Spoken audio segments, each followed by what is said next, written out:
Guys, tuyo lang ang ulam guys.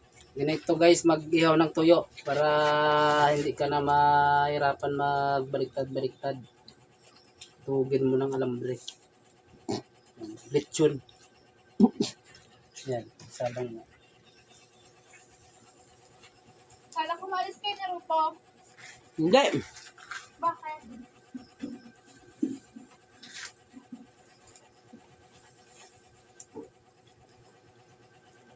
Ba't ikaw lang kain saging? Ito guys, oh. Saging guys.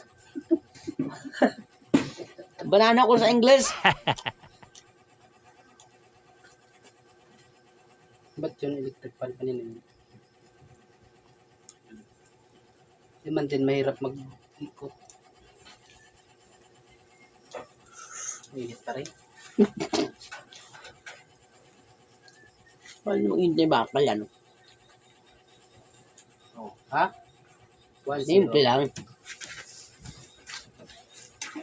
Bilang tuyo, 2 piraso lang laman. Yan guys, oh. Oh, wala pang bukas yan. Hindi ko napansin kasi hinugot ko lang ganyan, oh, sa tindahan. 2 lang laman. Ito pa guys, oh. Kaman tuyo. Ano yan? Ano yan? Saan mo na po yan?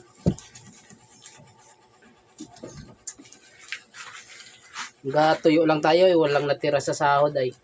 Ito lang, tuyo lang kinaya. Daming bali, puro advance bali. Wala natin yan. Ganyan lang mag, ano, para hindi mahirap magbaliktad.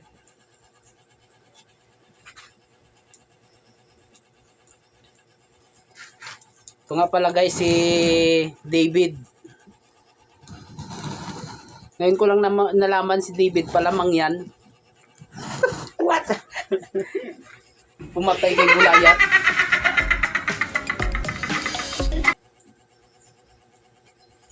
Oh. Basic. Oh, baliktad ulit. Baliktad natin.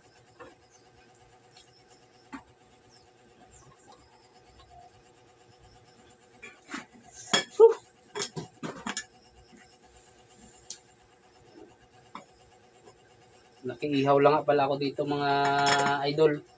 Nakiihaw lang ako kasi yung mga gamit ko puro di kuryente eh. Wow! Eh sila ay walang di kuryente. Eh di gasol naman sa kanila. Di gasol-sol ng kahoy. Ha?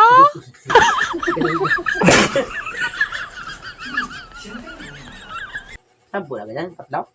Ha? Sampo na ganyan? 10. Eh ano lang ang laman nitong isang plastic ko? Yan. Dalawa? Nang 2 lang, hindi ko napansin nung siyempre nila ko lang doon. Yung. Hindi ko napansin na 2 lang. Di ba? Ganyan ang buhay dito sa amin mong nagko-construction. Tuyo-tuyo lang. Pero pag sa alak naman, grabe. Lalo itong kasama ko na ito, oh. Oh. Yan. Shout out nga pala sa mga taga Bulalakaw. Yung nakakilala dito.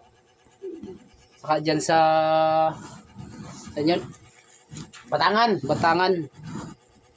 Si David. Ang pumatay kay Gulayat. Sunog na ang tuyo mo. Yan. Ayos ba yan? Ito ano ba yung sinain mo? Ito naman yun. Bilang. Oh, sunog na.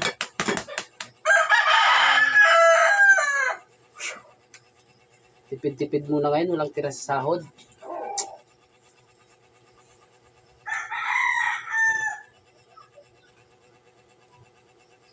Ito wala rin tira sa sahod ko. Mayroon na. 2. Yung piso. Akin na tira sa sahod ko ano eh. 60. Alright. Ay. Mamaya nang kain ito. So yun, goodbye my teacher. Goodbye.